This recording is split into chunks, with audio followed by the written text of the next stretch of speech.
আসসালামু আলাইকুম সবাইকে যুক্তিবিদ্যা প্রথম পত্রের দ্বিতীয় ম্যারাথন ক্লাসে স্বাগত। তো আমরা সবাই দ্রুত জয়েন হয়ে যাই।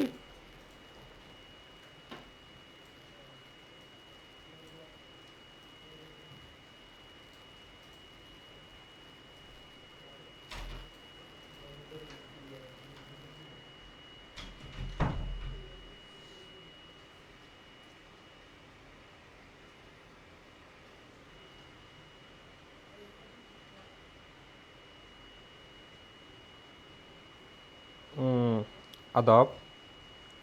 আচ্ছা, বাকিরা একটু জয়েন করে ফেলি দ্রুত,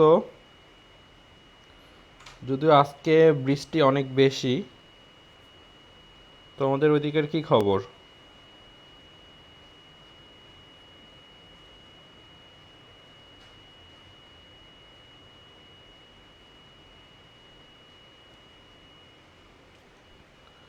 সাউন্ড ক্লিয়ার না? সাউন্ড তো ক্লিয়ার থাকার কথা।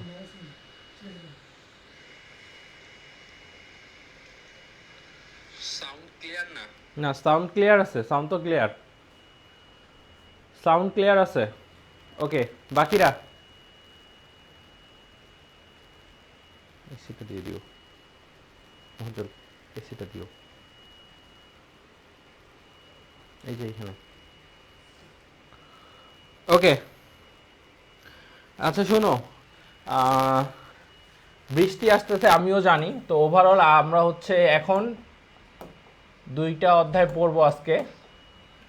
দুইটা অধ্যায় পড়ার পরে তোমাদের 5টা অধ্যায় হয়ে গেলে বাকি 3টা অধ্যায়ের হচ্ছে আমার ওই যে ওয়ান শট ক্লাস নেওয়া আছে একটা, ওইখানে আমি এমসিকিউ পড়াই ফেলছিলাম। তো ওইটা দরকার হলে আমি তোমাদের দিয়ে দেবো ওইটার লিঙ্কটা, তোমরা ওইটা ক্লাস করে ফেলবা। আর সাথে হচ্ছে তোমাদের যা যা গুরুত্বপূর্ণ পিডিএফ প্রয়োজন মনে করি সেগুলো আমি তোমাদের হচ্ছে প্রোভাইড করে দিব। ওকে,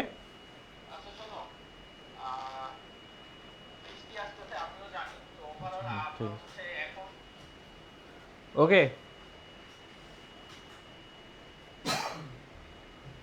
আচ্ছা, তো আমরা হচ্ছে সেটা করব, বুঝছো? আমি দিয়ে দিব পিডিএফগুলো, তোমরা পড়ে নিবা আর কি।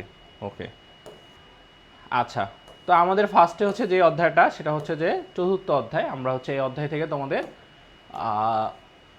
দুইটা প্রশ্ন থাকার সম্ভাবনাও আছে, একটা তো আসবেই, দুইটাও আসলেও আসতে পারে, বলা যায় না। হ্যাঁ, তো দেখো, এটা হচ্ছে বিধেয়ক জিনিসটা আসলে কি বলছে যে শ্রেণী বা জাতিবাচক বিধেয় পদ বিশিষ্ট কোনো সদর্থক যুক্তিবাক্যের উদ্দেশ্য ও বিধেয়ের মধ্যে যে সম্পর্ক তাকে বিধেয়ক বলে। তার মানে এখানে কি দাঁড়াচ্ছে, এই যে বিধেয়ক জিনিসটা আছে, এই বিধেয়ক জিনিসটা হচ্ছে তোমার মূলত হচ্ছে কি, এখানে মূলত হচ্ছে তোমার একটা যুক্তিবাক্যের যে উদ্দেশ্য আর বিধেয় পদ থাকে এদের মধ্যে কি একটা সম্পর্ককে নির্দেশ করে। কি করে? এদের মধ্যে একটা সম্পর্ককে নির্দেশ করে। ওকে, কেমন বলছে যে সকল মানুষ হয় জীব। তার মানে এখানে যে উদ্দেশ্য পদ মানুষ আর জীব, এই যে বিধেয় পদ আছে, এদের মধ্যে কি করে? এদের মধ্যে একটা সম্পর্ক নির্দেশ করে। এটাই হচ্ছে মূলত হচ্ছে বিধেয়ক। তো এখানে কিছু কথা আরো লেখা আছে, দেখো। বলছে যে শ্রেণী বা জাতিবাচক বিধেয় পদ বিশিষ্ট, অর্থাৎ আমার যে এখানে বিধেয় পদটা আছে এই বিধেয় পদটা অবশ্যই শ্রেণী বা জাতিবাচক পদ হবে। তাহলে আমি কোনটাকে শ্রেণী বা জাতিবাচক পদ বলবো, কোনটাকে শ্রেণী বা জাতিবাচক পদ বলবো বলতো? সেটা হচ্ছে যে কোনো কিছুরই একটা ধরো সাধারণ যেটা নাম সেটা, যেমন ধরো আমার নাম হচ্ছে হাসান, এখানে ক্লাস করতেছো প্রিয়ন্তী, আতিয়া, সাকিব, শর্মী,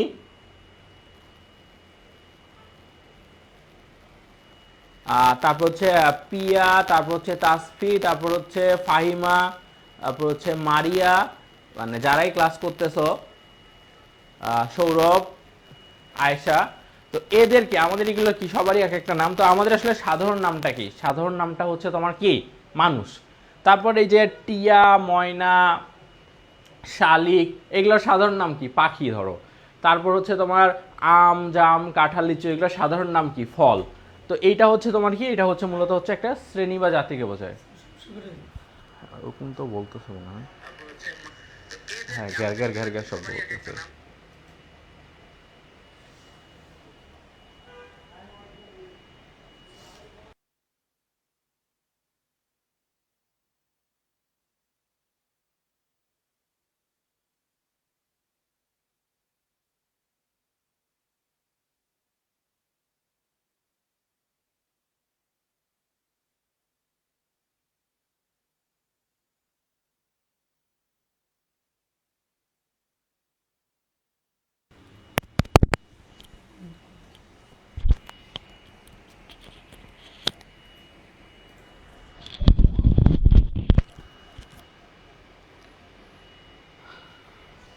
আচ্ছা, এখন কি সাউন্ড ক্লিয়ার আছে? আমাকে একটু জানাও তো, এখন কি সাউন্ড ক্লিয়ার?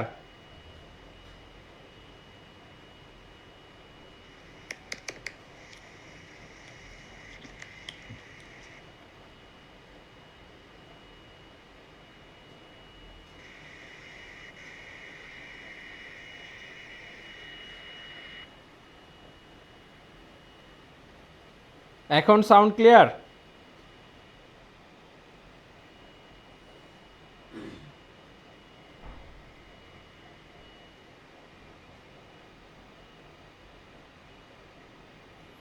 ওকে,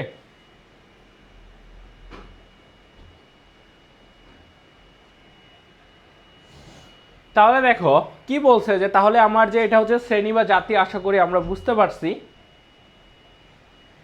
তো এটাকে বলছে বিধেয় পদ বিশিষ্ট কোনো সদর্থক যুক্তিবাক্যের, দেখো যুক্তিবাক্য যেটা হবে বিধেয়কের ক্ষেত্রে সেটা কি হবে, সেটা হবে তোমার সদর্থক, কোনোভাবে নৈর্থক হতে পারবে না। তার মানে এই যে এখানে হয় লেখাটা আছে, এটা মানে বোঝা যাচ্ছে যে এটা সদর্থক। তার মানে কি, তার মানে হচ্ছে তোমার জাতি বা শ্রেণীবাচক বিধেয় পদ বিশিষ্ট কোনো সদর্থক যুক্তিবাক্যের উদ্দেশ্য ও বিধেয় পদের মধ্যে যে সম্পর্ক সেটাই হচ্ছে বিধেয়ক। তার মানে বিধেয়ক একটা কি সম্পর্কের নাম। কিসের নাম বলো তো? একটা হচ্ছে সম্পর্কের নাম। ওকে, এখানে যেমন এই যে মানুষের সাথে তোমার জীবের একটা সম্পর্কের কথা বলছে। আর সবসময় মাথায় রাখবা বিধেয়ক যে বিষয়টা আছে এটা সবসময় তোমরা হচ্ছে এইখানে এসে খুঁজবা, বিধেয় পদে খুঁজবা। কোথায়? বিধেয় পদে খুঁজবা। ওকে, এইখানে খুঁজবা তোমরা বিধেয় পদটা যে কোনো কিছুরই। ওকে, আচ্ছা, এরপরে দেখো, এরপরে আমরা যদি যাই সেটা হচ্ছে যে বিধেয়কের অনুপস্থিতি। আচ্ছা, বলছে যে নৈর্থক যুক্তিবাক্যে হচ্ছে বিধেয়ক থাকে না, এটা খতে আসতে পারে। বিধেয়কের অনুপস্থিতি খ নাম্বারের জন্য গুরুত্বপূর্ণ। তো বলছে যে নৈর্থক যুক্তিবাক্যে বিধেয়ক থাকে না, কারণ এই ধরনের যুক্তিবাক্যে বিধেয় পদের সাথে উদ্দেশ্য পদের কি কোনো প্রকার সম্পর্ক স্থাপিত হয় না। এখন বিধেয়ক জিনিসটাই হচ্ছে তোমার কি সম্পর্কের নাম। এখন যদি আমার সম্পর্ক স্থাপিত না হয় তাহলে সেখানে কি বিধেয়ক থাকবে? সেখানে তো বিধেয়ক থাকবে না, তাই না? হ্যাঁ, তো সম্পর্ক জিনিসটা আসলে তো আমরা তো জানি। তো ধরো আমি একজন ধরো কাউকে হচ্ছে কি একটা হচ্ছে প্রপোজাল দিল, এখন সে যদি তার সেই প্রপোজালটা অ্যাকসেপ্ট করে তাহলে তার সাথে তার একটা সম্পর্ক হবে, আর সে যদি তার প্রপোজাল অ্যাকসেপ্ট না করে তাহলে তার সাথে কি কোনো সম্পর্ক হবে না। ওকে, তো যদি অ্যাকসেপ্ট করে সম্পর্কটা তার মানে সেটা অবশ্যই সদর্থক, আর যদি অ্যাকসেপ্ট না করে তার মানে সেটা কি নৈর্থক। তো অ্যাকসেপ্ট না করলে তো সম্পর্ক হবে না, তো সম্পর্ক না হইলে তো তোমার এখানে বিধেয়কের কোনো কথাই আসবে না, তাই না? তার মানে কি, তার মানে তোমার কি নৈরর্থক যুক্তিবাক্যে আসলে বিধেয়ক থাকে না। কি থাকে না? বিধেয়ক থাকে না নৈরর্থক যুক্তিবাক্যে। যেমন বলছে কিছু ফুল নয় লাল, এটা একটা নৈরর্থক যুক্তিবাক্য, এই জন্য এখানে কি নেই, এখানে হচ্ছে বিধেয়ক নাই। আবার বলছে কোনো যুক্তিবাক্যে বিধেয় পদটা যদি বিশিষ্ট পদ হয়, কোন পদ হয়? বিশিষ্ট পদ হয়, যেমন সক্রেটিস, প্লেটো, বাংলাদেশ ইত্যাদি হলে সেক্ষেত্রে আসলে বিধেয়ক থাকে না। সব সময় মনে রাখবা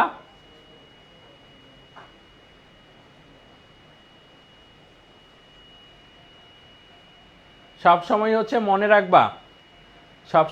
মনে রাখবা যে এই যে বলছে যে বিধেয় পদটা কি বিশিষ্ট পদের কথা বলছে, কোন যুক্তিবাক্যে কি বিধেয় পদটা বলছে বিশিষ্ট পদ যদি হয়, সবসময় মনে রাখবা যে বিধেয়ক যেটা আছে, বিধেয়ক সবসময় কি একটা কি এই যে তোমার যে বিধেয়টা থাকবে, এই বিধেয়কে যে বিধেয়টা থাকবে এই বিধেয়টা সবসময় কি হবে জানো? সবসময় হচ্ছে জাতিবাচক হবে বা শ্রেণীবাচক হবে, বা জাতি বা শ্রেণীবাচক পদ হবে। দেখো এই যে বলছে না, ওই যে সংজ্ঞাতে দেখো এখানে বলছে, তো বিশিষ্ট পদে আসলে বিধেয়ক থাকবে না। তার মানে কি, তার মানে দুইটা, দেখো দুইটা জিনিসে তোমার হচ্ছে বিধেয় অনুপস্থিত থাকে। একটা হচ্ছে নৈরর্থক যুক্তিবাক্যে, আর একটা হচ্ছে কোনো যুক্তিবাক্যের বিধেয় পদটা যদি বিশিষ্ট পদ হয়, কি হয়? বিশিষ্ট পদ হয়। তাহলে তার হচ্ছে কি থাকবে না, তাহলে সেক্ষেত্রে আসলে বিধেয়ক থাকবে না, কি থাকবে না, বিধেয়ক থাকবে না সেক্ষেত্রে। ওকে, আচ্ছা এটা গেল। এরপরে দেখো, এরপর বলছে বিধেয় আর বিধেয়ক এই জিনিসের মধ্যে আসলে পার্থক্য আছে। অনেকে মনে করে যে এই দুইটা একই জিনিস, দুইটা আসলে একই জিনিস না। এখানে হচ্ছে যে কোনো যুক্তিবাক্যে উদ্দেশ্য পদ সম্পর্কে যা কিছু স্বীকার বা অস্বীকার করা হয় তাকে হচ্ছে বিধেয় বলে। অর্থাৎ একটা যুক্তিবাক্যে উদ্দেশ্য পদ সম্পর্কে আমি যদি কোনো কিছু স্বীকার করি বা অস্বীকার করি সেটাকে বলা হচ্ছে কি, বিধেয়। আর শ্রেণী বা জাতিবাচক বিধেয় পদ বিশিষ্ট কোনো সদর্থক যুক্তিবাক্যের উদ্দেশ্য ও বিধেয়ের মধ্যে যে সম্পর্ক তাকেই হচ্ছে বিধেয়ক বলে। যেমন সকল মানুষ হয় জীব। আচ্ছা এখানে কি, এখানে হচ্ছে কি, এই যে দেখো, এই যে মানুষের ক্ষেত্রে দেখো, এই যে মানুষ যে আছে উদ্দেশ্য পদ, এই সম্পর্কে হচ্ছে কি করা হয়েছে, যুক্তিবাক্যে উদ্দেশ্য পদ সম্পর্কে অর্থাৎ মানুষ সম্পর্কে, মানুষ যে হচ্ছে কি জীবের অন্তর্ভুক্ত, এটাকে কি করা হয়েছে, স্বীকার করা হয়েছে। তো এইখানে জীব কথাটা হচ্ছে কি, জীব কথাটা হচ্ছে এটা কি, এটা হচ্ছে তোমার কি এখানে বিধেয়। আর মানুষের সাথে জীবের যে সম্পর্ক, এই সম্পর্কটার নাম হচ্ছে কি, এই সম্পর্কটার নাম হচ্ছে বিধেয়ক। সম্পর্কটার নামই হচ্ছে কি, বিধেয়ক। তো আমরা এখন চলো একটু বিধেয় আর বিধেয়ক যে এক জিনিস না, এই জিনিসটা আমরা একটু দেখি।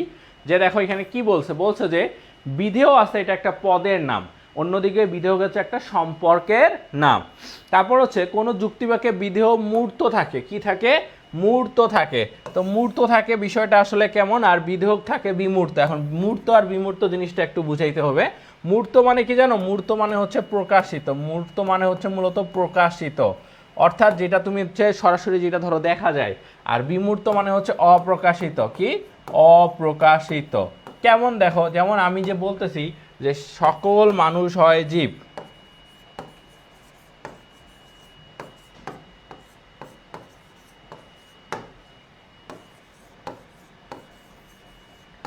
সকল মানুষ হয় জীব। দেখো কি বলছি, সকল মানুষকে আমি কি বলছি, জীব বলছি।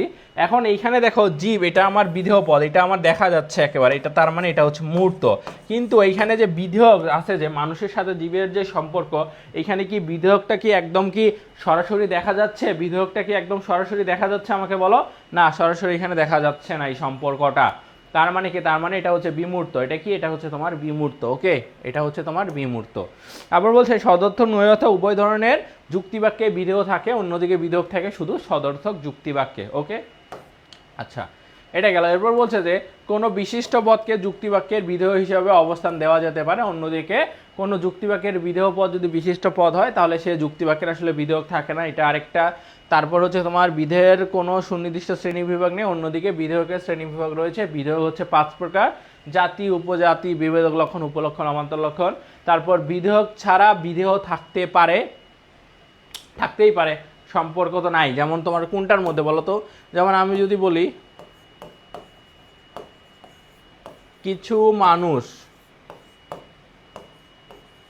নয় শিক্ষিত, তো এখানে কি, এখানে কি তোমার হচ্ছে বিধেয়ক কি, বিধেয়ক কি আছে, বিধেয়ক তো নাই। কেন, কারণ এটা নেগেটিভ বাক্য। কিন্তু এখানে তো বিধেয় আছে, এই যে দেখো শিক্ষিত, এই যে দেখো শিক্ষিত। আচ্ছা, তারপর হচ্ছে বলছে যে বিধেয় ছাড়া বিধেয়ক থাকতে পারে না। হ্যাঁ, কারণ বিধেয়ক হইতে গেলে তো অবশ্যই উদ্দেশ্য আর বিধেয় দুইটাই লাগবে। তার মানে বিধেয় ছাড়া বিধেয়ক থাকতে পারবে না, কিন্তু বিধেয়ককে ছাড়া বিধেয় থাকতে পারবে। আর বিধেয় হচ্ছে মূলত যুক্তিবিদ্যা, ব্যাকরণ ইত্যাদির আলোচ্য বিষয়, অন্যদিকে বিধেয়ক শুধু যুক্তিবিদ্যার আলোচ্য বিষয়। ওকে, আচ্ছা এইটুকু পার্থক্য গেল। আমরা হচ্ছে এখন মেইন পড়াতে চলে আসি, এই যে বিধেয়কের প্রকারভেদে। কিসে আসবো, বিধেয়কের প্রকারভেদে। দেখো বলছে গ্রিক দার্শনিক অ্যারিস্টটল সর্বপ্রথম যুক্তিবিদ্যায় বিধেয়কের ধারণাটি অন্তর্ভুক্ত করেন। তার মতে বিধেয়ক হচ্ছে 4 প্রকার। কত প্রকার, 4 প্রকার। কি, সংজ্ঞা, জাতি, উপলক্ষণ, সংজ্ঞা জাতি উপলক্ষণ ও অবান্তর লক্ষণ। অন্যদিকে খ্রিস্টীয় 3য় শতকে গ্রিক দার্শনিক ও যুক্তিবিদ পরফিরি 5 প্রকার বিধেয়কের কথা বলেন। তো কিসের কথা বলছে দেখো, জাতি, উপজাতি, বিভেদক লক্ষণ, উপলক্ষণ ও অবান্তর লক্ষণ। অর্থাৎ পরফিরি যে আছে, এই পরফিরি তোমার পরীক্ষায় যদি প্রশ্ন আসে বিধেয়ক কত প্রকার, তাহলে উত্তর করবা 5 প্রকার। কারণ মূলত পরফিরি যে শ্রেণী বিভাগটা আছে এটাকেই ধরা হয়। ওকে, আচ্ছা এরপরে চলো আমরা হচ্ছে জাতির কথা যাই। আচ্ছা এখন দেখো, এখন জাতির এখানে তো সংজ্ঞা দেওয়া আছে। মনে রাখবা জাতি উপজাতি একসাথে কিভাবে পড়া যায়, দেখো যার ব্যক্তার্থ বেশি,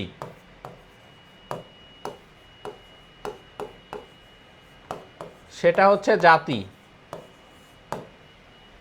যার ব্যক্তর্থ কম সেটা হচ্ছে উপজাতি। যেমন আমি যদি বলি সকল মানুষ হয় জীব, কি বলছে? সকল মানুষ হয় জীব। তাহলে কি বলছি বলতো, এখানে কার ব্যক্তর্থ বেশি আমাকে বলো তো? জীবের ব্যক্তর্থ বেশি না মানুষের ব্যক্তর্থ বেশি? বলো, কার ব্যক্তর্থ বেশি? কার ব্যক্তর্থ বেশি আমাকে বলো? অবশ্যই জীবের ব্যক্তর্থ বেশি, কারণ জীবের অন্তর্ভুক্তকে মানুষ, গরু, ছাগল, হাঁস, মুরগি যেগুলো আসছে সেগুলো। তার মানে কার ব্যক্তর্থ বেশি? অবশ্যই জীবের ব্যক্তর্থ বেশি। তার মানে যার ব্যক্তর্থ বেশি সে হচ্ছে জাতি, এখানে জীব হচ্ছে জাতি। আর যার ব্যক্তর্থ আসলে কম, যেমন মানুষের কি ব্যক্তর্থ কি কম, এই জন্য মানুষ হচ্ছে কি, মানুষ হচ্ছে তোমার উপজাতি। এটা দিস্ট কথা যে যার ব্যক্তর্থ বেশি সে জাতি, যার ব্যক্তর্থ কম সে হচ্ছে উপজাতি। এখন এই সংজ্ঞাটা একটু দেখে নিবা। এই সংজ্ঞাটা ধরো কি বলছে, এখানে বলছে যে যদি কোনো সদর্থক যুক্তিবাক্যে দুটি শ্রেণীবাচক পদের মধ্যে এমন সম্পর্ক থাকে যে একটির ব্যক্তর্থ অন্যটির তুলনায় অন্যটির থেকে বেশি এবং বেশি ব্যক্তর্থযুক্ত যে পদটা আছে সেটা কম ব্যক্তর্থযুক্ত পদটিকে অন্তর্ভুক্ত করে, তাহলে ওই বেশি ব্যক্তর্থযুক্ত পদটিকে কম ব্যক্তর্থযুক্ত পদের জাতি বলে।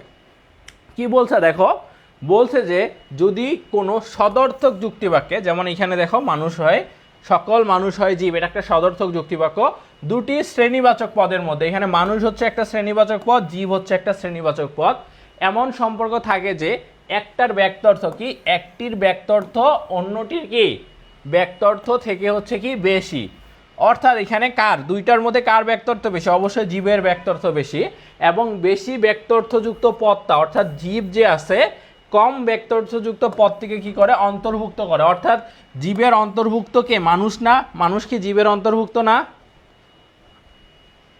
মানুষ কি জীবের অন্তর্ভুক্ত না? হ্যাঁ, অবশ্যই মানুষ জীবের অন্তর্ভুক্ত। তাহলে ওই বেশি ব্যক্তর্থযুক্ত পদটাকে, এই যে বেশি ব্যক্তর্থযুক্ত পদটা আছে অর্থাৎ জীব, কম ব্যক্তর্থযুক্ত পদের অর্থাৎ মানুষ পদের কি বলে? জাতি বলে। কি বলে? জাতি বলে। ওকে, আচ্ছা, এখানে হচ্ছে এটা গেল। এরপরে বলছে যে এখানে লিখে দিছি এই যুক্তিবাক্যে জীব পদটি বিধেয় এবং উদ্দেশ্যপদ মানুষের সাথে সম্পর্কের দিক থেকে জাতি নামক বিধেয়, কারণ জীব পদটি মানুষের তুলনায় ব্যাপক ও বৃহত্তর, অর্থাৎ ব্যক্তর্থের দিক থেকে মানুষ পদের চেয়ে জীব পদ বৃহৎ, এই জন্য জীব পদটিকে মানুষ পদের জাতি বলে। কি বলে? জাতি বলে।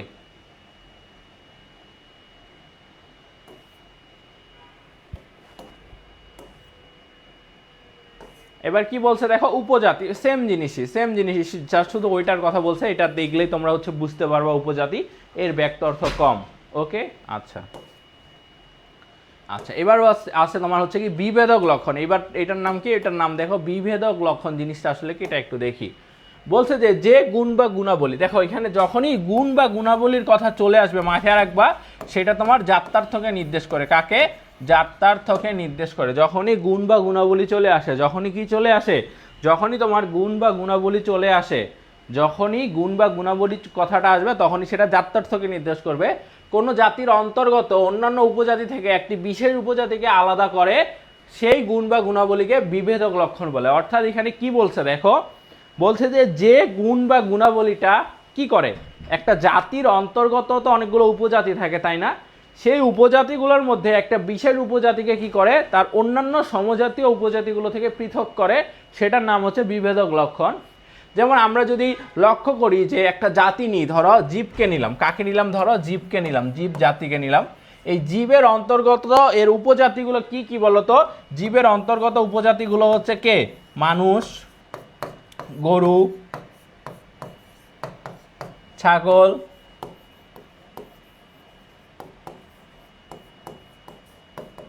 হাঁস, মুরগি,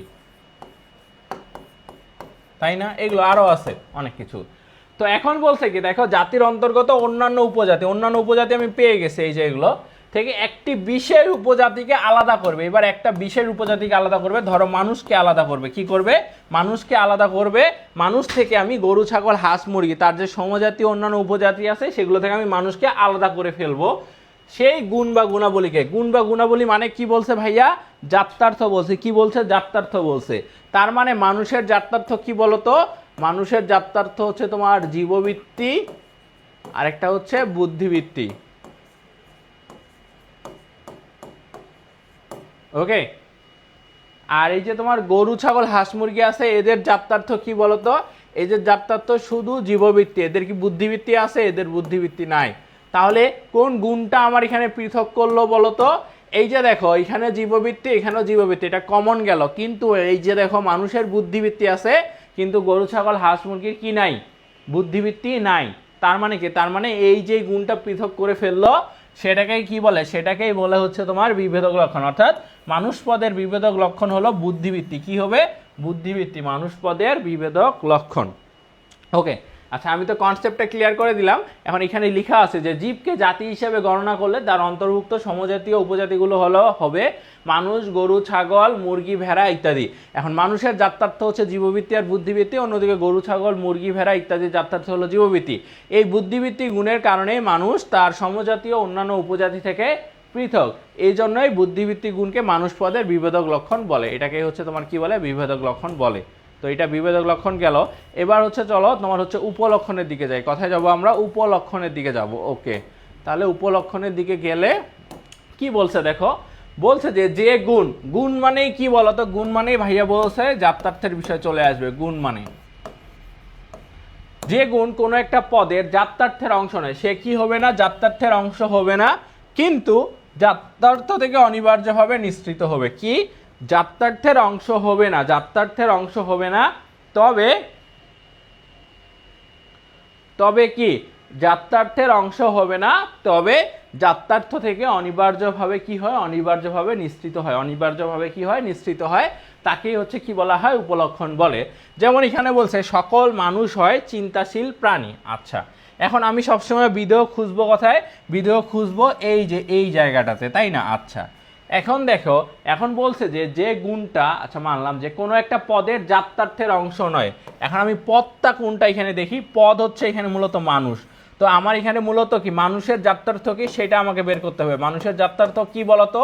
মানুষের জাত্যার্থ হচ্ছে জীববৃত্তি, আরেকটা হচ্ছে বুদ্ধিবৃত্তি।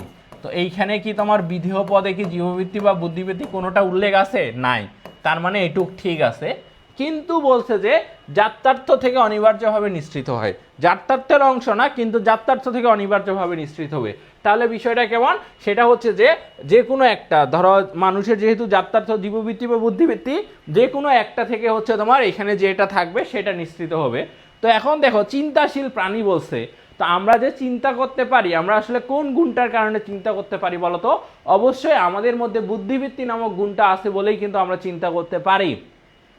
আমাদের মধ্যে বুদ্ধিবৃত্তি নামক গুণটা আছে বলেই কিন্তু কি করতে পারি? আমরা চিন্তা করতে পারি। তো এই যে চিন্তাশীল প্রাণী, দেখো এটা জাত্যার্থের অংশ নয়, কিন্তু জাত্যার্থ বুদ্ধিবৃত্তি নামক গুণ থেকে কি হয়েছে? নিঃসৃত হয়েছে। এটাই হচ্ছে উপলক্ষণ, যে সেটা জাত্যার্থের অংশ হবে না, তবে জাত্যার্থ হবে না, তবে তোমার কি জাত্যার্থের অংশ হবে না, তবে কি জাত্যার্থ থেকে অনিবার্যভাবে নিঃসৃত হবে। এটাই হচ্ছে উপলক্ষণ। আচ্ছা, বলছে যে এই চিন্তাশীলতা গুণটি হলো মানুষ পদের উপলক্ষণ। মানুষ পদের জাত্যার্থ মূলত জীববৃত্তি আর বুদ্ধিবৃত্তি। এই চিন্তাশীলতা গুণটি মানুষের জাত্যার্থের অংশ নয়, কিন্তু জাত্যার্থ বুদ্ধিবৃত্তি গুণটি থেকে অনিবার্যভাবে নিঃসৃত হয়। এই জন্য চিন্তাশীলতা গুণটিকে মানুষ পদের উপলক্ষণ বলা হয়। ওকে, আশা করি এটাও বুঝছো। এরপরে দেখো, এরপর বলছে যে উপলক্ষণকে আবার দুই ভাগে ভাগ করা হয়। একটা হচ্ছে জাতিগত উপলক্ষণ, একটা উপজাতিগত উপলক্ষণ। উপলক্ষণকে হচ্ছে কয় ভাগে ভাগ করা হয়? দুই ভাগে, একটা জাতিগত আর একটা হচ্ছে কি উপজাতিগত উপলক্ষণ। ওকে, আচ্ছা, বলছে যে উপলক্ষণ কোনো পদের আসন্নতম জাতি সূচক, আসন্নতম জাতি সূচক জাত্যার্থের অংশ থেকে অনিবার্যভাবে নিঃসৃত হয়, তাকে হচ্ছে জাতিগত উপলক্ষণ বলে। এখন আবার তোমাদেরকে এখানে আসন্নতম জাতি বুঝাইতে লাগবে। তো আসন্নতম জাতি হচ্ছে একটা উপজাতির সবচেয়ে নিকটের যেই, আচ্ছা আসন্নতম জাতি কোনটা? দেখো এটা হচ্ছে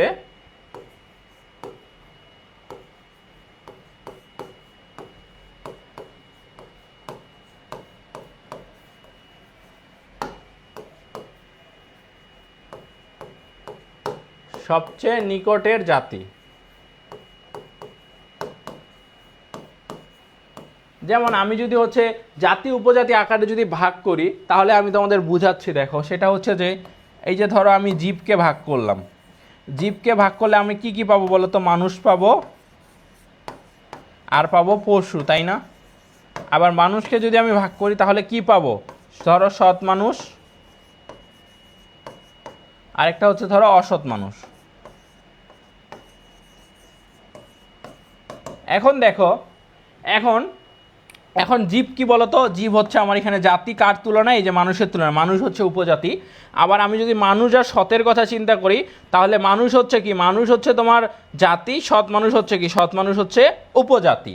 তো এখন কি বলছে? বলছে যে যে উপলক্ষণ একটা পদের, ধরো একটা পদের কথা বলছে, ধরো মানুষ পদের কথা বলছে, এই পদের আসন্নতম জাতিসূচক জাত্যার্থের অংশ থেকে, অর্থাৎ মানুষের কি? মানুষের আসন্নতম জাতি কোনটা বলতো? এই যে সবচেয়ে নিকটের যেটা জাতি আছে, সবচেয়ে কাছে যেটা ইমিডিয়েট সিনিয়র যেটাকে বলে, ধরো তো মানুষের সবচেয়ে কাছে কে আছে বলতো?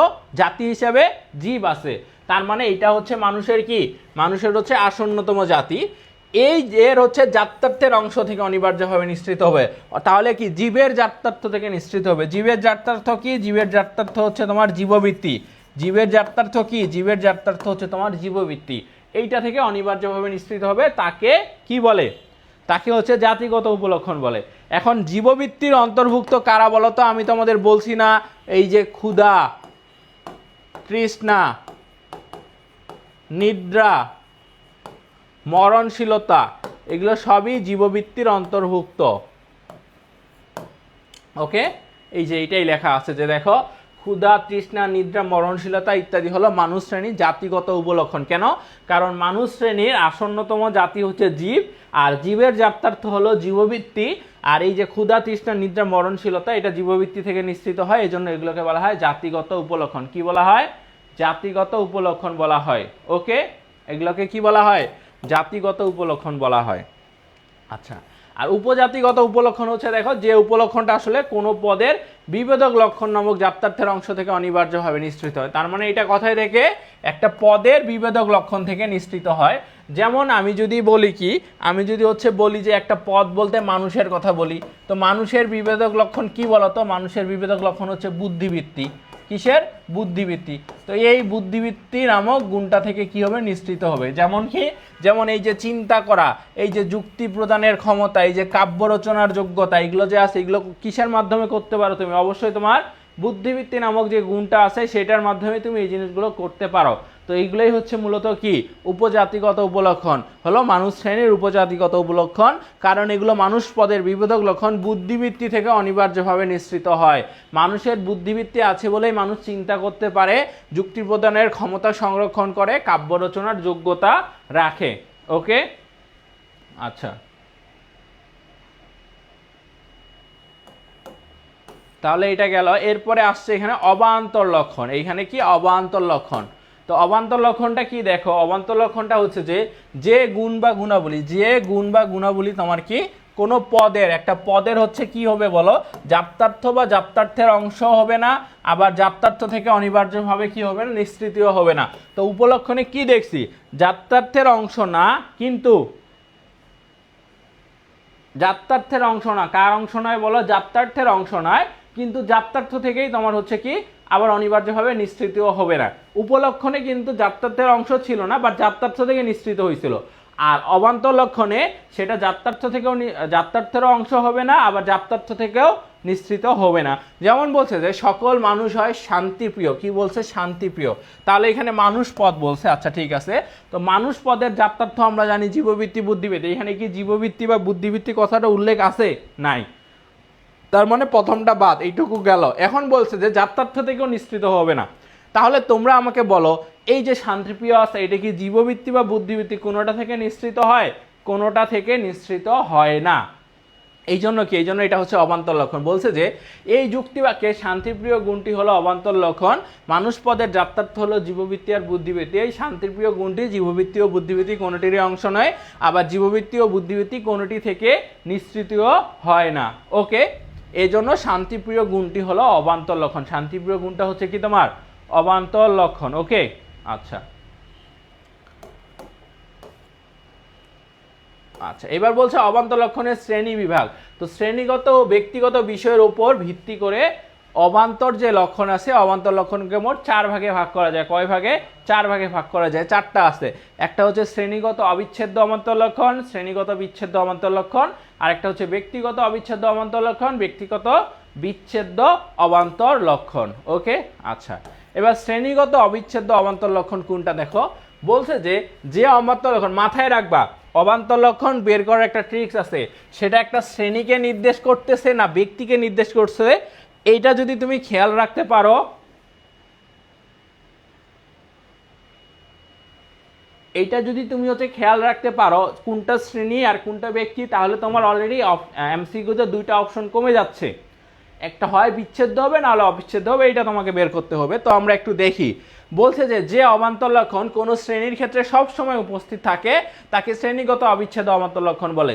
অর্থাৎ যে অবান্তর লক্ষণটা তোমার একটা শ্রেণীর ক্ষেত্রে সে সব সময় হচ্ছে কি থাকবে, উপস্থিত থাকবেই আর কি। কেমন? বলছে যে সকল কুকুর হয় চতুষ্পদ প্রাণী। চতুষ্পদ মানে কি জানো? চতুষ্পদ মানে হচ্ছে 4 পা বিশিষ্ট। কয় পা? 4 পা বিশিষ্ট।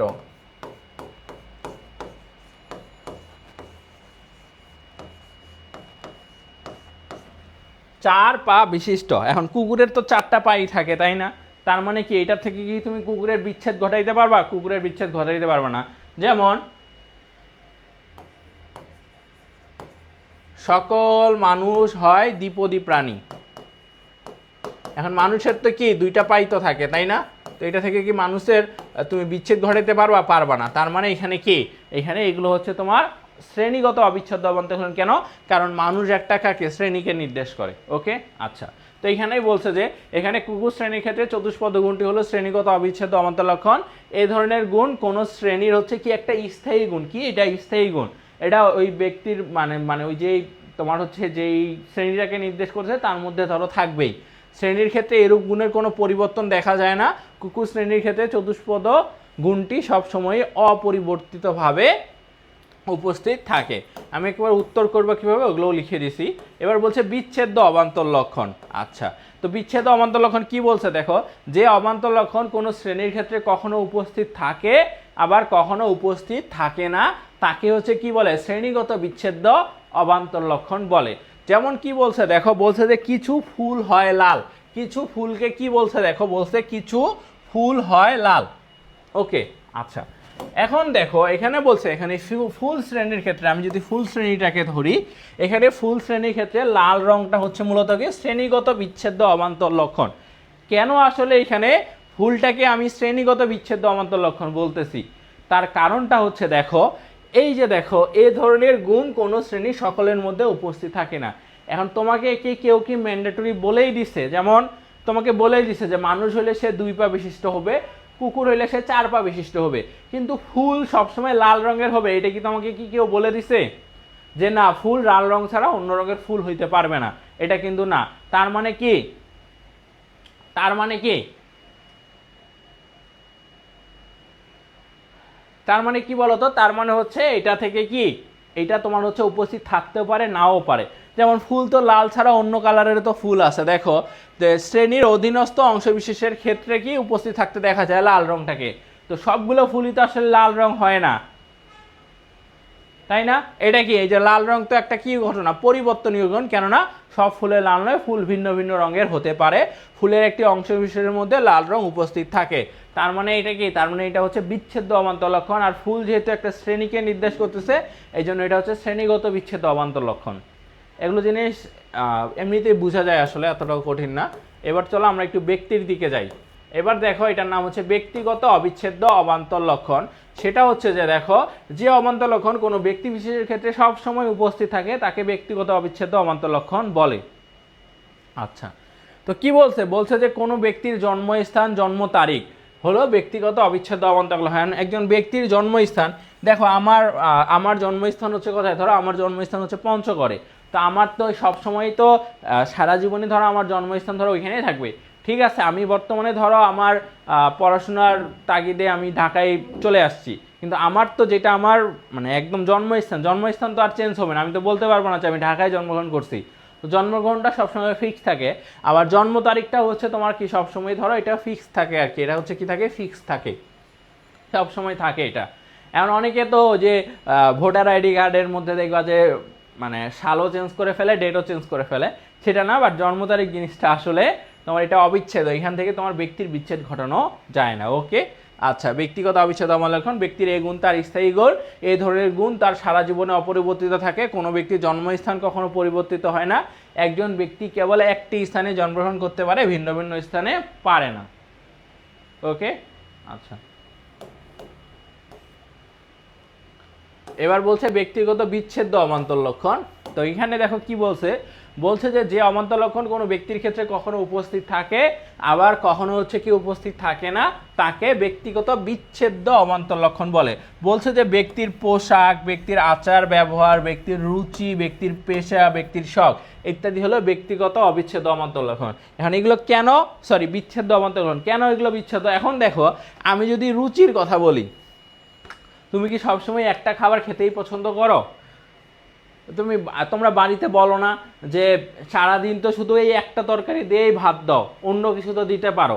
তার মানে তোমার রুচি জিনিসটা কি? রুচি জিনিসটা কিন্তু পরিবর্তনশীল, আমরা সবসময় একই ধরনের খাবার খাই না। ওকে, আবার পেশা, সবাই কি সবসময় কি একটা পেশার সাথে যুক্ত থাকে? পেশাটা কি পরিবর্তিত হইতে পারে না? অবশ্যই হইতে পারে।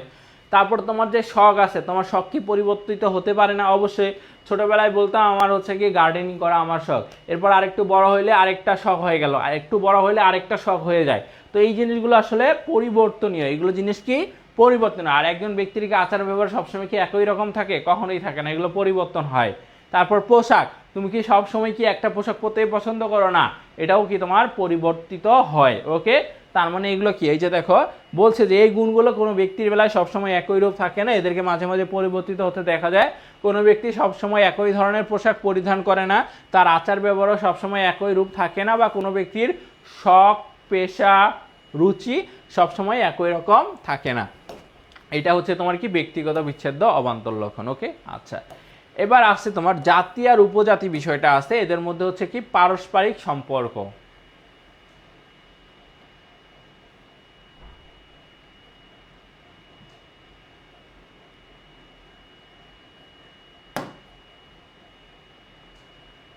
ওকে,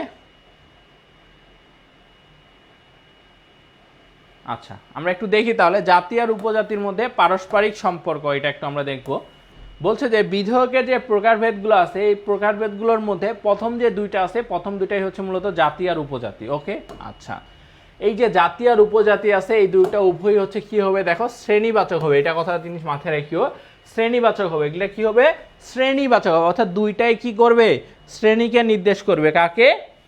শ্রেণীকে নির্দেশ করবে। হ্যাঁ, বিচ্ছেদ্য মানে অস্থায়ী।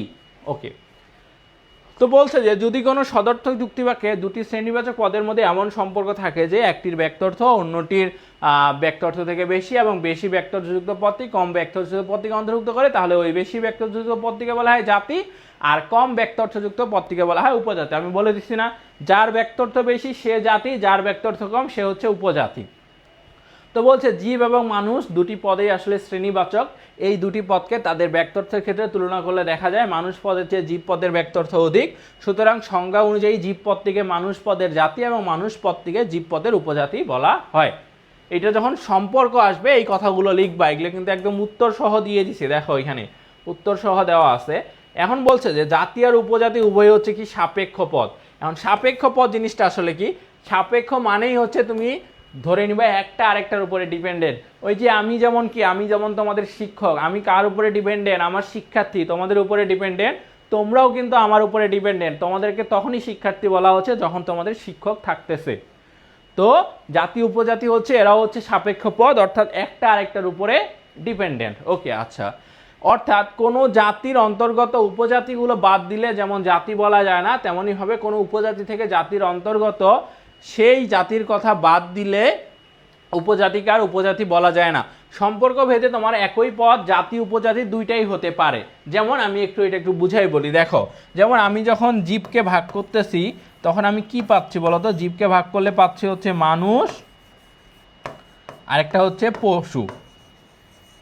আবার মানুষকে ভাগ করলে পাচ্ছি সৎ মানুষ, আরেকটা হচ্ছে ধরো অসৎ মানুষ। এখন দেখো, এখন আমি যদি দেখি, আমি যদি এখানে মানুষটাকে বাদ দিই, তাহলে কি জীবের কি আর হচ্ছে তোমার উপজাতি থাকতেছে? থাকতেছে না। আবার আমি যদি জীবটাকে বাদ দিই, তাহলে মানুষের কি জাতি থাকতেছে? থাকতেছে না। তার মানে কি, তার মানে হচ্ছে তোমার দেখো এই যে যে বলছে যে কোনো জাতির অন্তর্গত উপজাতিগুলোকে বাদ দিলে, অর্থাৎ জীবের অন্তর্গত যে উপজাতি আছে এদেরকে বাদ দিলে কি জীবকে আর জাতি বলা যাবে? যাবে না। ঠিক তেমনই ভাবে তোমার কোনো উপজাতি যে জাতির আসলে অন্তর্গত সেই জাতির কথা বাদ দিলে উপজাতিকে আর উপজাতি বলা যাবে না। এখন মানুষের ক্ষেত্রে আমি যদি জীবকে বাদ দিয়ে দিই তাহলে মানুষকে কি আমি উপজাতি বলবো? কার উপজাতি বলবো? বলার তো অপশন নাই আমার। ওকে, তো এইটাই বলছে এখানে। এবার বলছে যে সম্পর্ক ভেদে একটা পদই তোমার জাতি উপজাতি দুইটাই হতে পারে। এখন আমরা যদি 1 নাম্বার আর 2 নাম্বারের মধ্যে খেয়াল করি দেখো তাহলে কি, তাহলে 1 নাম্বারটা হচ্ছে আমার জাতি আর 2 নাম্বারটা হচ্ছে কি বলতো? 2 নাম্বারটা হচ্ছে তোমার উপজাতি। ওকে, আবার তুমি যদি 2 আর 3-এর মধ্যে খেয়াল করো তাহলে 2 কি বলতো? 2 হচ্ছে জাতি আর 3 কি? 3 হচ্ছে উপজাতি। কেন? কারণ 3-এর হচ্ছে তোমার কি কি কম? ব্যক্তার্থ কম। ওকে, আচ্ছা, তাহলে দেখো এই মানুষ পদটা একবার দেখো উপজাতি হচ্ছে, একবার দেখো জাতি হচ্ছে। তো এটাই বলছে যে সম্পর্ক ভেদে একই পদ জাতি উপজাতি দুইটাই কি? দুইটাই হচ্ছে কি? দুইটাই হচ্ছে তোমার কি হতে পারে। যেমন মানুষ পদটি জীব পদের তুলনায় যেমন উপজাতি, তেমনি সৎ মানুষ পদের তুলনায় জাতি। ওকে, আচ্ছা আচ্ছা, এবার দেখো, এবার বলছে যে দেখো এখানে দেখো কি বলছে যে ব্যক্তার্থের দিক থেকে উপজাতিগুলো জাতির অন্তর্গত, কিন্তু জাত্যার্থের দিক থেকে যে কোনো জাতি উপজাতির অন্তর্গত। এখানে উদাহরণ দিয়ে আমি বুঝাই দিচ্ছি। দেখো বলছে যে মানুষ জীব ও মানুষ পদের মধ্যে ব্যক্তার্থের দিক থেকে জীব বড়, তাই না? অবশ্যই জীব বড়। আর জাত্যার্থের দিক থেকে মানুষ বড়। কেন? কেন বলো তো? ব্যক্তার্থের দিক থেকে তো জীব বড়, এটা বুঝে যাচ্ছে, কারণ তার সংখ্যা বা পরিমাণটা বেশি। কিন্তু জাত্যার্থের দিক থেকে মানুষ কেন বড় বলো তো? তার কারণটা হচ্ছে দেখো জীবের জাত্যার্থ কয়টা? জীবের জাত্যার্থ হচ্ছে মাত্র একটা। আর মানুষের জাত্যার্থ কয়টা? মানুষের জাত্যার্থ হচ্ছে দুইটা। কয়টা? দুইটা। ওকে, এইটাই, এইটুক লিখলেই তোমরা হচ্ছে ভালো মার্কস পাবা। আচ্ছা, এবার দেখো, এবার এইখানে একটা বিষয় আছে, এগুলো এমসিকিউর জন্য আসতে পারে। এই যে তোমার জাতি ও উপজাতির মধ্যকার পারস্পরিক সম্পর্ক ব্যাখ্যা করতে হলে জাতি ও উপজাতি আসলে যে ধরনগুলো ব্যাখ্যা করা দরকার তার মধ্যে আছে পরতম বা বৃহত্তম জাতি, এটাকে মহাজাতিও বলা হয়। এটাকে কি বলা হয়? এটাকে তোমার মহাজাতি বলা হয়। এর উপরে আসলে আর কেউ নাই। এটাকে হচ্ছে কি বলা হয়? এটাকে তোমার মহাজাতিও বলা হয়। এটার উপরে আসলে কেউ নাই। কি বলা হয় বলো তো? এটাকে হচ্ছে মহাজাতীয় বলা হয়। এটার উপরে কেউ নেই। বলছে যে যে শ্রেণীর ব্যক্তার্থ সবচেয়ে বেশি এবং যাকে অন্য কোনো শ্রেণীর অন্তর্গত করা যায় না তাকে পরমতম বা বৃহত্তম জাতি বলে। যেমন দ্রব্য যে পদটা আছে, এই যে দেখো কি আছে, দ্রব্য যে পদটা আছে, এই দ্রব্য পদটাকে আসলে অন্য কোনো শ্রেণীর অন্তর্গত করা যায় না। তো মাথায় রাখবা সবসময় সবার উপরে ওই যে ভাগগুলো আছে সবার উপরে হচ্ছে দ্রব্য, এর উপরে আসলে কেউ নাই। এই হচ্ছে হাইয়েস্ট, এর উপরে আর কেউ নাই। এটা এটা গুরুত্বপূর্ণ। সবগুলো গুরুত্বপূর্ণ না, যেগুলো গুরুত্বপূর্ণ বলে দিচ্ছে, এটা গুরুত্বপূর্ণ। এরপর বলছে ক্ষুদ্রতম উপজাতি। তো ক্ষুদ্রতম উপজাতি হচ্ছে যে ক্ষুদ্রতম উপজাতি আর কোনো ক্ষুদ্রতম উপজাতি থাকে না তাকে ক্ষুদ্রতম উপজাতি বলে। যেমন জোড়া বা যুগল। তো জোড়া বা যুগল মানে কত? 2। এখন বিধেয়ক সবসময় কার হয় বলতো? জাতি উপজাতি সবসময় একটা শ্রেণীকে নির্দেশ করে। তো এই শ্রেণীটা যখন নির্দেশ করে, এখন জোড়া বা যুগলের পরে তো আমার চলে আসে ইন্ডিভিজুয়াল, এক চলে আসে, তাই না? তো এইটাকে তো আমি হচ্ছে বিধেয়ক বলতে পারবো না, কারণ বিশিষ্ট হয়ে যাবে। তো আমার সবসময় কি একটা জাতি লাগবে বা শ্রেণী লাগবে, অর্থাৎ একের বেশি লাগবে, সর্বনিম্ন 2 লাগবে। ওই হিসাবে জোড়া বা যুগল। তবে তোমরা যে হচ্ছে পরফিরি যে পড়ছো, এই পরফিরির যে ছকটা বানাইছে, এই পরফিরির ছকে এই ক্ষুদ্রতম উপজাতি হচ্ছে মূলত মানুষ। ক্ষুদ্রতম উপজাতি কে বলতো? ক্ষুদ্রতম উপজাতি হচ্ছে মানুষ পরফিরির ছকে। আর পরীক্ষায় প্রশ্ন তোমার অপশন দেখে তোমাকে হচ্ছে সিলেক্ট করতে হবে কোনটা ক্ষুদ্রতম উপজাতি। দেখবা যে যেই 4টা অপশন থাকবে যার ব্যক্তার্থ সবচেয়ে কম সেটাকেই ক্ষুদ্রতম উপজাতি উত্তর করে দিব। ওকে, আচ্ছা, এবার অপর জাতি বা মধ্যবর্তী জাতি এগুলো আসলে গুরুত্বপূর্ণ না, এটা জাস্ট শুধু এমনি দেওয়া আছে। তোমার এখানে সমজাতীয় লাগবে না, এখানে দেওয়া আছে। এখানে জাস্ট শুধু এই 2টা পড়তে হবে একটু, আসন্নতম জাতি আর আসন্নতম উপজাতি। বলছে যে কোনো উপজাতির সবচেয়ে নিকটের জাতিকে বলা হয় আসন্নতম জাতি, আর একটা জাতির সবচেয়ে নিকটের উপজাতিকে বলা হয় আসন্নতম উপজাতি। কিভাবে দেখো আমি বলি, সেটা হচ্ছে যে দেখো এই যে তুমি যে জীবকে যদি ভাগ করো মানুষ আর পশুতে, আবার মানুষকে তুমি ভাগ করো কিসে কিসে? সৎ মানুষ আর অসৎ মানুষে। ধরো এখন এখানে কি বলছে? বলছে যে একটা উপজাতির সবচেয়ে নিকটের জাতিকে বলা হয় আসন্নতম জাতি। তো এই জীবের উপরেও তো আরো আছে, ধরো এটা আছে, এদিকেও ধরো আছে। এখন আমি যদি মানুষ থেকে উপজাতি ধরি জীবের তুলনায়, মানে জীবের ক্ষেত্রে, তাহলে এর হচ্ছে ইমিডিয়েট কাছে যেটা থাকবে সেটাই হচ্ছে তার আসন্নতম জাতি। অর্থাৎ মানুষের ক্ষেত্রে ইমিডিয়েট কাছে কে আছে? ইমিডিয়েট কাছে আছে তোমার হচ্ছে জীব, তার মানে এটা হচ্ছে আসন্নতম জাতি। ওকে, আর দেখো বলছে যে কয়েকটা জাতির সবচেয়ে নিকটের উপজাতি, তেমনই ভাবে জীব যে একটা জাতি, এর সবচেয়ে নিকটের ইমিডিয়েট কাছে কে আছে বলতো? এই যে মানুষ আছে, তার মানে এটাকে বলা হচ্ছে আসন্নতম উপজাতি। তাহলে আমি যদি জীব আর মানুষের ক্ষেত্রে কল্পনা করি, জীবকে আমি বলতেছি আসন্নতম জাতি, আর কার তুলনায়? মানুষের ক্ষেত্রে। আবার হচ্ছে কি জীবের ক্ষেত্রে আমার আসন্নতম উপজাতি কোনটা? মানুষ। কে? মানুষ। ওকে, এটাই হচ্ছে তোমার গেল। ওকে, আচ্ছা এবার দেখো, এবার মূলত চতুর্থ যে অধ্যায় আছে, চতুর্থ অধ্যায় এখানে একটা সাজেশন দেওয়া আছে, এটা একটু ধরো দেখে নিবা। আমরা একটু চলো সিকিউ দেখি, আমরা একটু সিকিউ দেখি।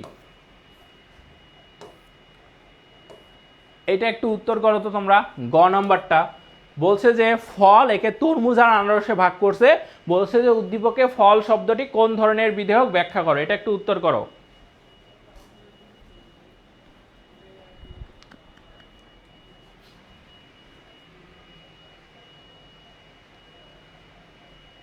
ফল শব্দটা কোন ধরনের বিধেয়ক, এটা একটু উত্তর করো তো।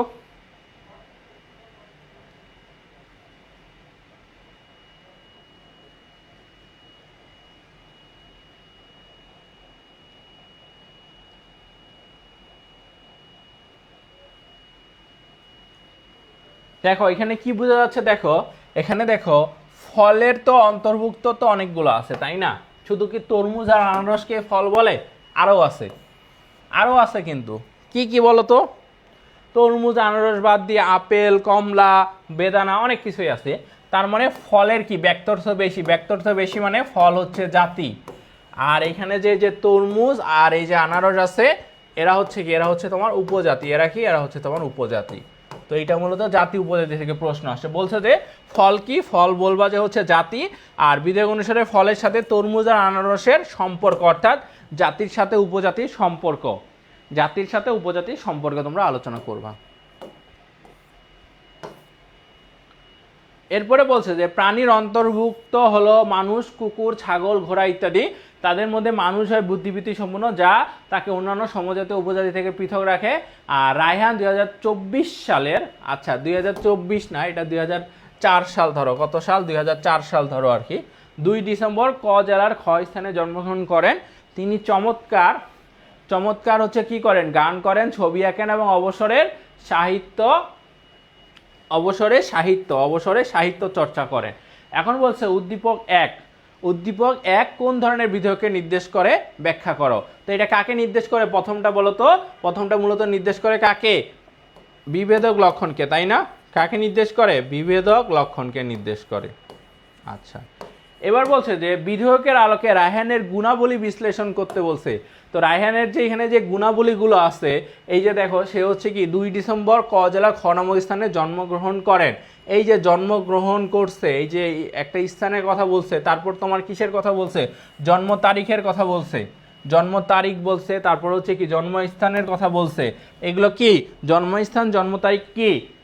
এগুলো কি বলতো? এগুলো হচ্ছে তোমার কি ব্যক্তিগত, কি ব্যক্তিগত অবিচ্ছেদ্য অবান্তর লক্ষণ। কারণ রায়হান তো একজন ব্যক্তি, তাই না? ব্যক্তিগত অবিচ্ছেদ্য অবান্তর লক্ষণ। আর বলছে তিনি চমৎকার গান করেন, তারপর কি ছবি আঁকেন, অবসরে সাহিত্য চর্চা করেন। তার মানে এগুলো কি? যেমন ছবি আঁকা, এটা কি একটা ধরো তোমার শখের মধ্যে পড়লো, তো তোমার শখটা তো পরিবর্তনশীল। তারপরে এই যে সাহিত্য চর্চা, এটাও কি তোমার পরিবর্তনশীল বিষয়। তারপর হচ্ছে কি? তারপর হচ্ছে তোমার হচ্ছে চমৎকার গান গাওয়া, এগুলোও তোমার কি পরিবর্তনশীল বিষয়। তার মানে এগুলো কি? এগুলো হচ্ছে ব্যক্তিগত বিচ্ছেদ্য। তার মানে এখানে মূলত ব্যক্তিগত অবিচ্ছেদ্য আর বিচ্ছেদ্য অবান্তর লক্ষণের কথা বলছে।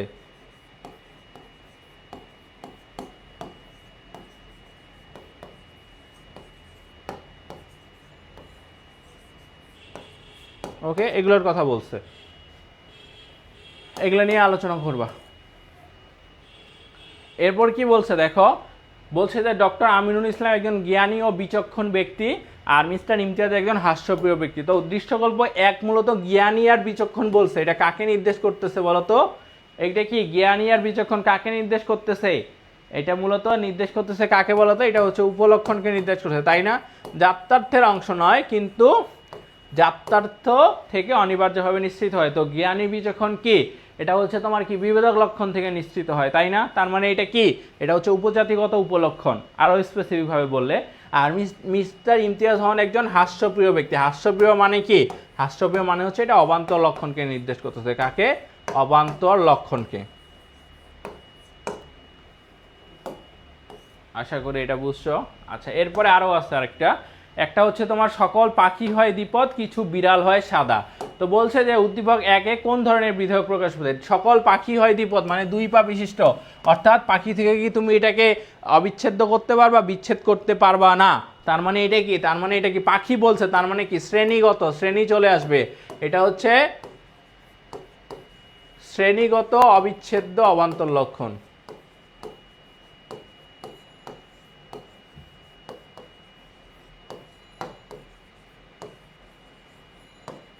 ওকে। আচ্ছা, আরেকটা বলছে দেখো কিছু বিড়াল হয় সাদা। তো কিছু বিড়ালকে বলছে সাদা বলছে। তো এইখানে কি বিড়ালের ক্ষেত্রে কি ম্যান্ডেটরি যে বিড়ালকে সাদা হইতেই হবে, অন্য কালারের বিড়াল হইতে পারবে না? বলো, এটা কি ম্যান্ডেটরি যে অন্য কালার হইতে পারবে না? না, বিড়ালের তো অন্য কালার আছে আরো। তার মানে এটা কি? তার মানে এটা কি ব্যক্তি মানে তোমার হচ্ছে কি ওই শ্রেণীটা থেকে এটার বিচ্ছেদ ঘটতে পারে। তো এটা কি হবে? এটা হবে শ্রেণীগত বিচ্ছেদ্য অবান্তর লক্ষণ। আর বিড়াল কি? বিড়াল একটা শ্রেণীকে নির্দেশ করতেছে না, এটা শ্রেণীগত বিচ্ছেদ্য হবে। ওকে, ঘ গেল। আচ্ছা, এরপরে তোমার এই যে জ্ঞানমূলক প্রশ্ন আছে, এগুলো একটু দেখে নিবা তোমরা। এটা হচ্ছে অনুধাবনমূলক প্রশ্ন দিয়ে রাখছি, এটা টুকটাক একটু দেখে নিবা তোমরা।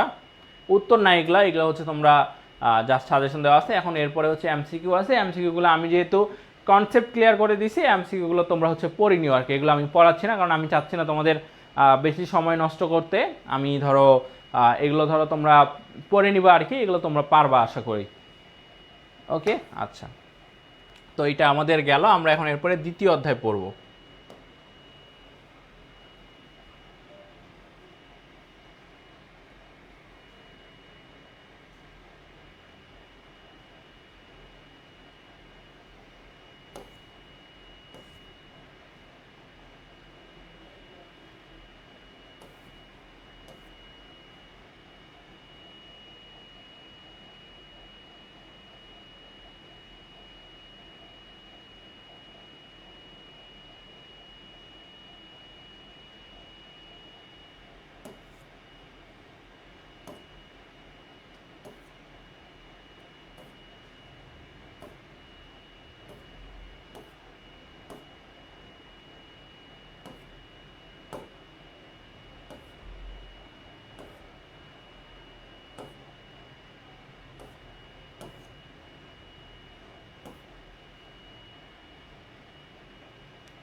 এই যে আমরা চলে এবার দ্বিতীয় অধ্যায়ে আলোচনা করব। দ্বিতীয় অধ্যায়ে দেখো এখানে সব দেওয়া আছে, আমি সব দিয়ে দিছি। এই অধ্যায়টা হচ্ছে অনেকটা থিওরিটিক্যাল পার্ট, তো এটা তো আসলে বোঝানোর অত কিছু নাই, তাও আমি লিখে দিছি, এগুলো তোমরা একটু দেখবা। আচ্ছা, তো বলছে যে দ্বিতীয় অধ্যায় হচ্ছে যুক্তিবিদ্যার প্রায়োগিক দিক। তো যুক্তিবিদ্যার সাথে আসলে বিভিন্ন যে তোমার শাখাগুলো আছে, এই শাখাগুলো আসলে কি সম্পর্ক আছে বা এখানে প্রয়োগটা কি, এগুলো নিয়ে মূলত দ্বিতীয় অধ্যায়ের আলোচনা। তো ফার্স্টে হচ্ছে যুক্তিবিদ্যার সাথে দর্শনের বিষয়ে আলোচনা আছে। তো দর্শন নিয়ে আসলে প্রশ্ন আসে না বলা যায় আর কি, তো এটা আসলে অত গুরুত্বপূর্ণ না। গুরুত্বপূর্ণ হচ্ছে যুক্তিবিদ্যার সাথে নীতিবিদ্যার সম্পর্ক, অর্থাৎ সাদৃশ্য, তারপর হচ্ছে এদের সাথে পার্থক্য বা বৈসাদৃশ্য, এই জিনিসগুলো গুরুত্বপূর্ণ।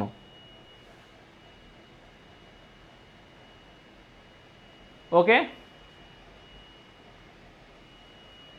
আচ্ছা, তো দেখো বলছে যুক্তিবিদ্যা ও নীতিবিদ্যা। তো দর্শনের তিনটি শাখার মধ্যে আমি একদম উত্তর লিখে দিছি, এইভাবে আসলে এইভাবেই লিখে দিবে একেবারে।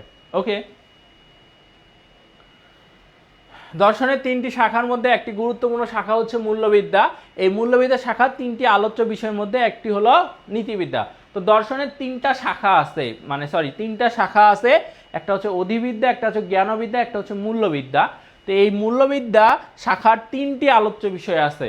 একটা হচ্ছে তোমার যুক্তিবিদ্যার নিচে, একটা হচ্ছে তোমার নীতিবিদ্যা, আর একটা হচ্ছে তোমার নন্দন তত্ত্ব। ওকে, আচ্ছা, তো তো নীতিবিদ্যার ইংরেজি প্রতিশব্দ হচ্ছে ইথিক্স। এই শব্দটা গ্রিক শব্দ ইথিকা থেকে এসেছে, যার উৎপত্তি আবার ইথোস শব্দ থেকে, যার অর্থ মূলত হচ্ছে রীতিনীতি, আচার আচরণ বা অভ্যাস। অর্থাৎ এই যে ইথিক্স অর্থাৎ নীতিবিদ্যা যে আছে, এটা মূলত হচ্ছে মানুষের ঐচ্ছিক আচরণকে বোঝায়। কিসের? ঐচ্ছিক আচরণকে বোঝায়। মানুষের কি ঐচ্ছিক আচরণকে বোঝায় মূলত। তো রীতিনীতি, আচার আচরণ বা অভ্যাস, এর পরিপ্রেক্ষিতে মানুষের রীতিনীতি, আচার আচরণ ও অভ্যাস সম্পর্কিত আলোচনাই হলো নীতিবিদ্যা।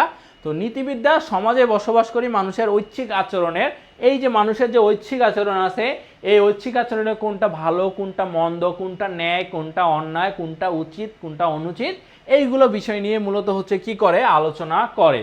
আর নীতিবিদ্যা একটি আদর্শনিষ্ঠ বিজ্ঞান, কেননা এটি নৈতিক আদর্শের আলোকে মানুষের ঐচ্ছিক আচরণের ভালো মন্দ বিচার করে। এর লক্ষ্য মূলত পরম কল্যাণ। এর লক্ষ্য অর্জনের জন্য মানুষের কাজকর্ম কেমন হওয়া উচিত বা উচিত নয় তা নিয়ে নীতিবিদ্যা আলোচনা করে। ওকে, তো এইখানে আসলে নীতিবিদ্যা নিয়ে আলোচনা করা হয়েছে।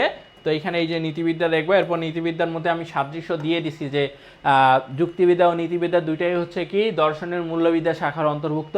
আর যুক্তিবিদ্যা ও নীতিবিদ্যা উভয়ই তাদের বিষয়বস্তুর আলোচনায় নির্দিষ্ট মানদণ্ড অনুসরণ করে। এখানে আছে সাদৃশ্য, এখানে দেওয়া আছে, তোমরা এগুলো জাস্ট এগুলো তোমাদের হচ্ছে পড়ে নিতে হবে। এগুলো আমি সুন্দর করে লিখে দিয়েছি সব কিছু। এগুলো তোমরা হচ্ছে এই পিডিএফটা ভালো করে পড়বা, এই পিডিএফটা ভালো করে পড়লেই সব পাবা। এরপর দেখো যুক্তিবিদ্যা ও নীতিবিদ্যার মধ্যে বৈসাদৃশ্য বা পার্থক্য এখানে দেওয়া আছে, এখানে সব কয়েকটা দেওয়া আছে, এগুলো তোমরা সব পড়বা। আচ্ছা, তারপরে দেখো, তারপরে বলছে কি, তারপরে বলছে তোমার দেখো যুক্তিবিদ্যা ও নীতিবিদ্যা পরস্পর নির্ভরশীলতা, একটা আরেকটার উপরে যে নির্ভরশীল। ওকে, আচ্ছা, তো এইটা এখানে লেখা আছে। এটা যেহেতু থিওরিটিক্যাল পার্ট, ওই জন্য আমি দেখাচ্ছি না, আমি সুন্দর করে সব দেখো লিখে দিছি। ব্যবসায় ও পেশাগত নীতিবিদ্যা এবং এখানে যুক্তিবিদ্যার প্রয়োগ। তারপরে দেখো, তারপর যদি বলি আমি যুক্তিবিদ্যা আর নন্দন তত্ত্ব, একদম সুন্দর করে নন্দন তত্ত্ব নিয়ে যদি প্রশ্ন আসে কি কি আলোচনা করবা, এখানে লিখে দিছি সব কিছু। দেখো এই যে সুন্দর করে লিখে দিছি সাজায়, এগুলো তোমরা হচ্ছে লিখবা, এখানে দেওয়া আছে সব। সৌন্দর্য, শিল্প, রুচিবোধ, রসবোধ। তারপর যুক্তিবিদ্যা ও নন্দনতত্ত্বের মধ্যে দেখো এই যে সাদৃশ্য দিয়ে দিয়েছি। তারপর হচ্ছে কি সাদৃশ্য দেওয়া আছে। তারপর হচ্ছে তোমার হচ্ছে এর মধ্যে হচ্ছে কি তোমার বৈসাদৃশ্য দেওয়া আছে।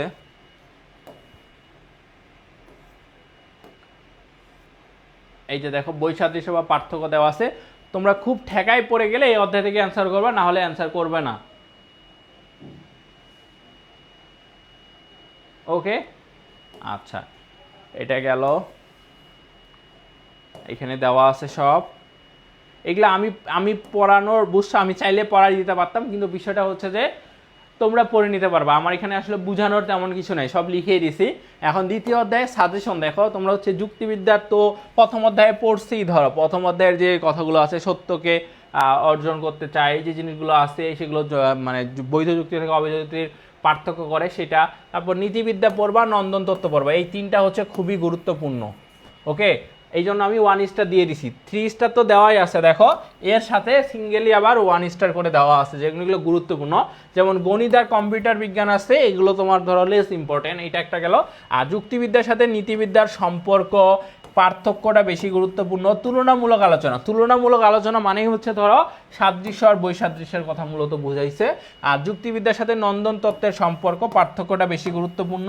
আর তুলনামূলক আলোচনাটাই মূলত ধরো পরীক্ষায় আসতে দেখা যায়। তো সেই ক্ষেত্রে এখানে সাদৃশ্য বৈসাদৃশ্য দুইটা লিখবা, যেটা আমি লিখে দিছি এখানে। তো এইটা তোমার হচ্ছে মূলত এইটা কিভাবে করবা। এরপরে দেখো, এরপরে যেটা আসলে পড়তে হবে, তো এখানে যুক্তিবিদ্যা, নীতিবিদ্যা, নন্দনের ধারণা, আর যুক্তিবিদ্যা, নীতিবিদ্যা, নন্দ পার্থক্য, তুলনামূলক আলোচনা, এগুলো বেশি গুরুত্বপূর্ণ, এগুলো একটু দেখবা তোমরা। আর এইখানে এখন প্রশ্ন আছে, এখানে দেখো প্রশ্ন আছে, আমরা একটু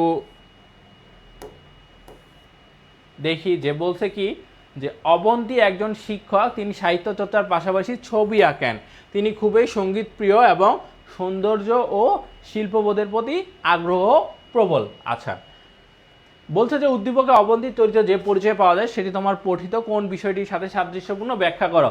তার মানে এখানে কি বলছে, সাহিত্য চর্চার কথা আছে, দেখো ছবি আঁকার কথা বলছে, সঙ্গীত প্রিয় এবং সৌন্দর্য ও শিল্পবোধের প্রতি প্রিয়। তার মানে এটা নন্দন তত্ত্বকে নির্দেশ করছে। কাকে?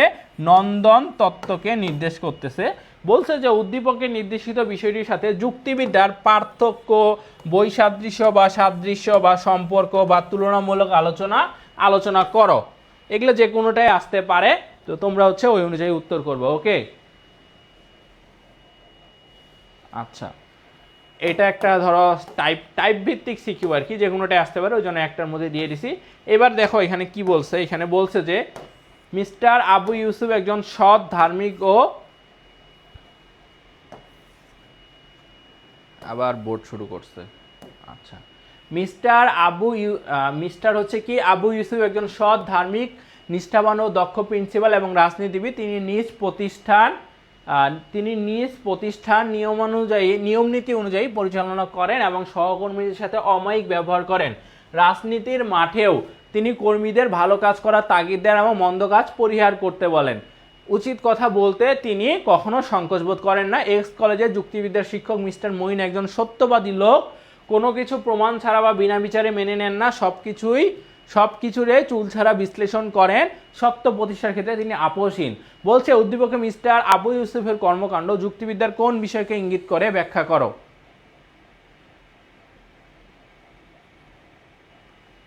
কি বলো, এখানে কোনটাকে বলছে বলো তো, যুক্তিবিদ্যার কোন বিষয়টাকে নির্দেশ করছে বলো।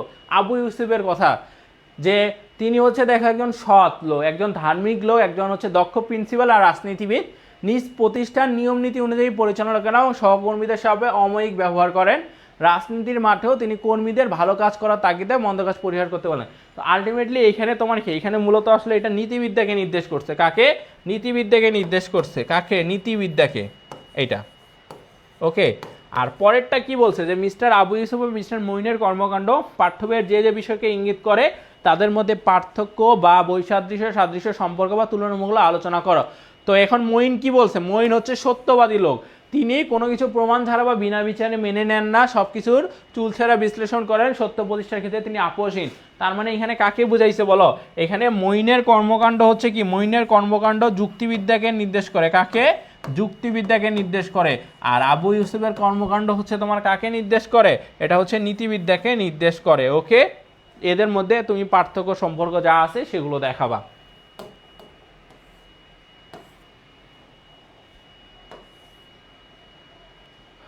আচ্ছা, এবার আরেকটা আছে যে মতিন খুব ভালো ব্যবসায়ী, তিনি সবসময় তাজা ফল বিক্রি করেন, তিনি সঠিক পরিমাপেও ফল বিক্রয় করেন। তো এটা হচ্ছে তোমার উদ্দীপকে আগে পঠিত কোন বিষয়টির প্রতিফলন রয়েছে এর সাথে যুক্তিবিদ্যার সম্পর্ক।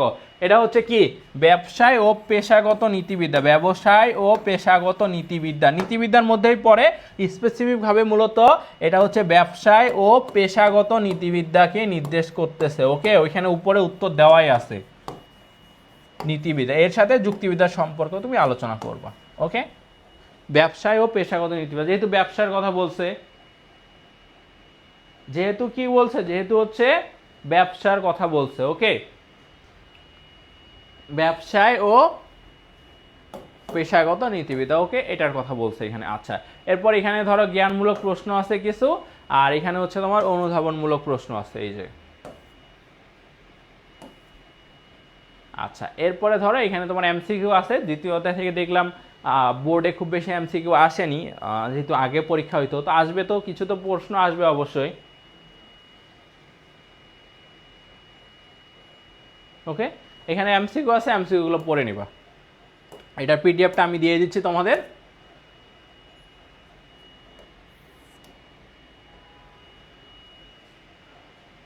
আচ্ছা, এটা তোমরা একটু দেখে নিবা। এখন হচ্ছে যেটা মেইন কথা, সেটা হচ্ছে যে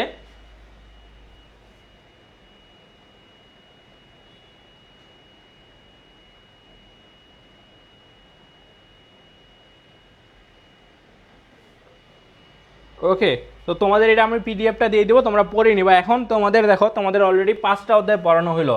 তো তোমাদের হচ্ছে গতকালকে পড়ানো হয়েছে তোমার 5ম অধ্যায়, 3য় অধ্যায়, 1ম অধ্যায়। আজকে পড়ানো হলো তোমাদের হচ্ছে কি অধ্যায় পড়ালাম, 4র্থ অধ্যায় পড়ালাম, তোমাদের 2য় অধ্যায় পড়ালাম। এখন বাকি আছে কোনটা, 1 2 3 4 5 হয়ে গেছে, 6 বাকি, 7 বাকি, 8 বাকি, এই 3টা অধ্যায় বাকি। তো এখন হচ্ছে তোমার কি করব দেখো, আমি আর তোমাদের হচ্ছে আমার অলরেডি এই 3টা অধ্যায়ের উপরে ওয়ান শট এমসিকিউ এর ক্লাস আছে, ওয়ান শট এমসিকিউ। তো ওইখানকার যে ওয়ান শট এমসিকিউ ক্লাসগুলো আছে বুঝছো, ওই ওয়ান শট এমসিকিউ ক্লাসগুলো ওয়ান শট এমসিকিউ যে ক্লাসগুলো আছে এইখানে এইগুলো হচ্ছে তোমার কি জানো, এগুলো হচ্ছে আমি সুন্দরভাবে ডিটেলসে মোটামুটি যতটুকু পারছি পড়াই দিছি।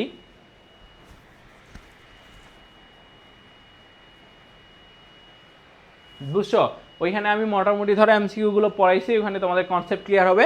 আর আমি হচ্ছে এই যে 6, 7, 8 অধ্যায় যে আছে এটার দরকার হলে আমি হচ্ছে থিওরি পার্টের হচ্ছে পিডিএফটা তোমার হচ্ছে আপলোড করে দিব, তোমরা হচ্ছে সেখান থেকে পড়ে নিবা। আর এমসিকিউ গুলো হচ্ছে দেওয়া থাকবে, ওগুলো হচ্ছে আপলোড করে দেওয়া হবে, তোমরা হচ্ছে ওইখান থেকে পড়ে নিবা আর কি, ওইখান থেকে পড়ে নিবা তোমরা, বুঝছো?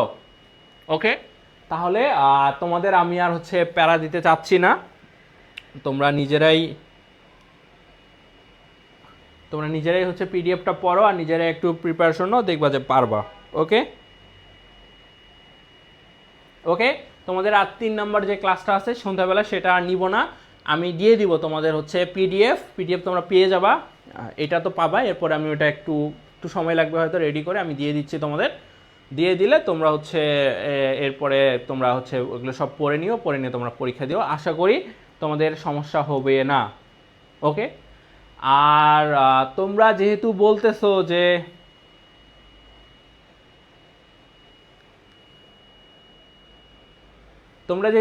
যে 6 নাম্বার চ্যাপ্টারটা নিয়ে তোমাদের সমস্যা আছে, তো 6 নাম্বার চ্যাপ্টার ভিডিও আমি আপলোড করে দিব আমার পেজ ব্যাচে নেওয়া যে ক্লাস আছে, আমি সেখানকারটার লিঙ্ক তোমাদের দিয়ে দিব। তোমরা হচ্ছে পেজে খেয়াল রাখবা, পেজে হচ্ছে আমি দিয়ে দিব, লিঙ্ক দিয়ে দিব, সেইখানে তোমরা হচ্ছে এখান থেকে করে নিও, সেখান থেকে তোমরা করে নিও। ওকে,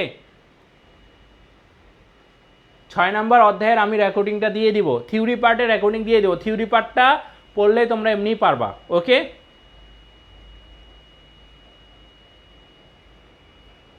আচ্ছা তাহলে সবাই ভালো থাকো, সুস্থ থাকো, সবাইকে হচ্ছে আসসালামু আলাইকুম। ওকে, ঠিক আছে তাহলে, ওকে, আচ্ছা।